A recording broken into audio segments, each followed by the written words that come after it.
Assalamualaikum warahmatullahi wabarakatuh. Welcome back to my channel. Dengan saya Ainur Basira Mulya. Teman-teman, pada kesempatan kali ini kita akan membahas tentang sesuatu yang berkaitan erat dengan perasaan. Tapi sebelum itu, kalian bisa klik dulu tombol subscribe di bawah ini sebagai bentuk dukungan terhadap konten-konten yang membahas tentang sesuatu yang positif. Oke? Mari kita mulai pembahasannya. Check it out. Apa yang harus kita lakukan ketika rasa cinta datang menyapa? Yang pertama yang perlu kita pahami adalah bahwa rasa cinta ini naluri yang dimiliki setiap individu. Dia adalah satu nikmat juga yang diberikan dari Allah Subhanahu wa taala buat kita.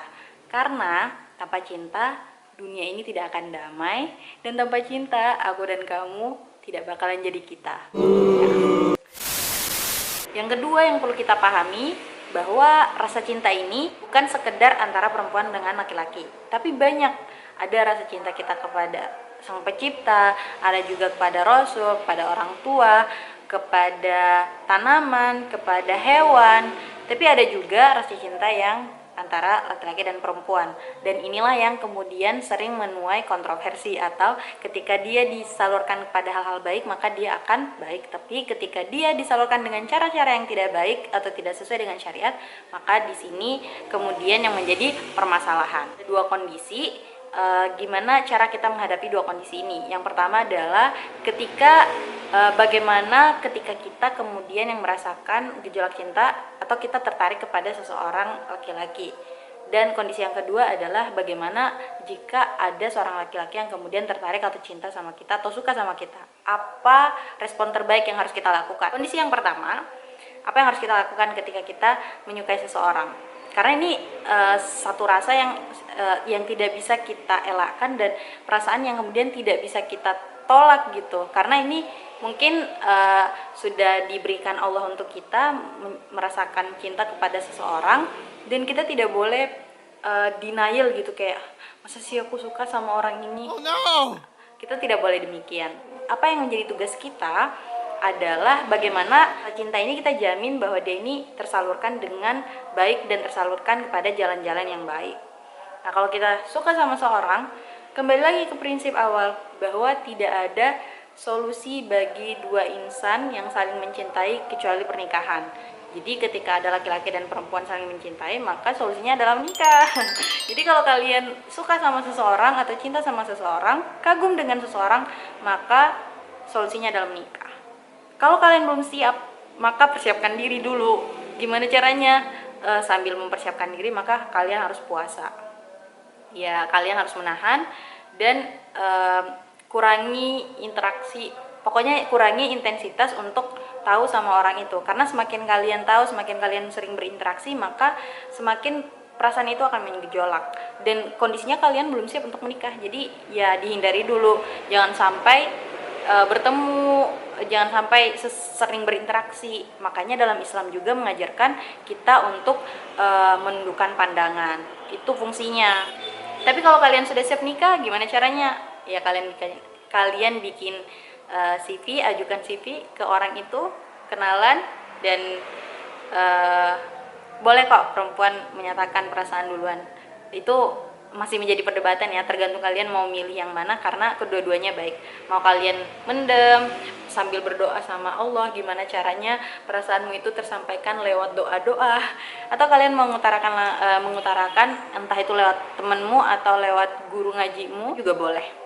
Jadi tergantung kalian prepare dengan cara yang mana. Nah, itu untuk kondisi yang pertama. Kemudian untuk kondisi yang kedua, gimana kalau ada seseorang yang kemudian tertarik kepada kita atau suka kepada kita atau kagum dan cinta kepada kita. Nah, kita sebagai perempuan itu kan sudah dianugerahi yang namanya perasaan yang sangat peka atau yang sangat sensitif ya.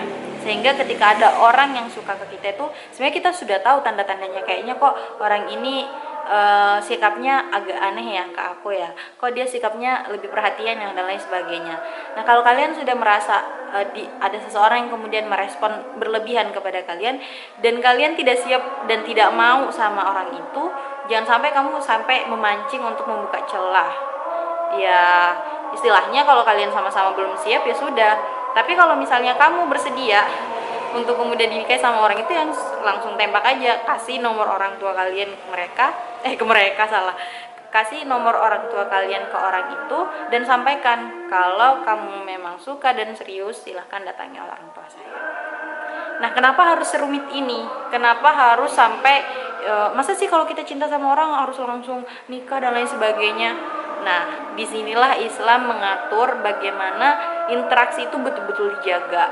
Karena jangan sampai ketika kita tuh melampiaskan dengan sebebas-bebasnya, dengan sesuka hati kita, dengan ekspresi yang kita mau, malah jatuhnya kepada hal-hal yang tidak baik. Makanya sekarang kita bisa melihat fenomena banyak di luar sana, pacaran sana sini lah, kalau dia suka dia ngendang dengan bebas untuk mengutarakan perasaannya dengan hal-hal yang tidak baik. Jadi sebagai seorang muslimah yang baik, harusnya kita bisa mencontoh atau mengikuti jalur-jalur yang sebenarnya harus kita ikuti. Terus ada yang bertanya nih, Kak, masa sih selama kakak kuliah tidak ada sama sekali orang yang berani dengan gentle menyatakan kalau dia tuh cinta atau suka sama kakak? Ya ada itu, tapi lain cerita lagi. Ya orang suka sama kita ya, dia itu hak dia, ya itu hak dia, hak setiap orang untuk mencintai siapapun yang mau dia cintai. Tapi ketika dia sudah mengungkapkan ke kita, maka ada batasan-batasan yang perlu kita perhatikan. Nah, disinilah hadirnya Islam begitu menjaga interaksi antara perempuan dan laki-laki gitu. Intinya yang ingin saya bagikan ke teman-teman adalah gimana kita sebagai seorang perempuan kemudian menjaga diri kita dari perbuatan-perbuatan yang kemudian di luar koridor agama. Gimana kemudian ketika ada seorang laki-laki yang kemudian mengungkapkan perasaannya kepada kita, terus kita harus ngapain? Apakah kita harus kegeeran atau malah membalas balik atau malah menerima atau gimana? Jadi kalian harus tanyakan pada diri kalian, apa kalian sudah sanggup untuk sampai ke tahap itu? Kalau tidak, maka kamu harus mempersiapkan diri. Karena hakikatnya demikian, kamu harus mempersiapkan diri bagaimana sampai kamu merasa bahwa kamu sudah siap untuk menikah. Nah, kalau sudah, boleh. Kalau kamu mau si doi, boleh coba kirim CV ta'aruf dan lain sebagainya. Nah, itu kita nanti bahas di sesi yang lain. Karena kita tahu bersama bahwa pacaran itu bukan solusi dalam Islam. Ya Allah, ribut banget. Suara motor, suara mobil.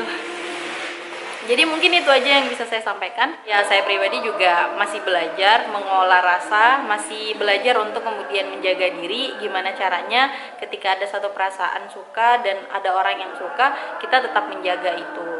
Dan tetap menjaga untuk gimana perasaan-perasaan ini semuanya tersalurkan dengan positif. Nah, kalau kalian susah untuk tidak memikirkan si doi, aduh ya Allah, setiap hari kayaknya 24 jam aku mikirin dia, alay. Kalian harus cari hal-hal yang positif dengan cara ya banyakin ikut kajian, banyakin ikut diskusi, manfaatin energi kalian kepada hal-hal yang lain agar tidak fokus kepada hal-hal yang bikin kalian baper aja gitu. Mungkin itu aja yang bisa saya sampaikan. Kalau misalnya ada tips-tips yang lain atau misalnya ada yang salah, kalian bisa koreksi di kolom komentar. Karena saya pribadi bukan ustazah, ilmu agama saya masih sangat minim, miskin ilmu. Jadi kita masih sama-sama belajar. So kalau kalian ada tips dan solusi lain, bisa banget untuk share di kolom komentar. Oke teman-teman, itu aja yang bisa saya sharingkan kali ini. Kalau kalian suka konten ini, kalian bisa like, kemudian komen di bawah, share, dan jangan lupa juga subscribe supaya aku semakin semangat buat bikin video-video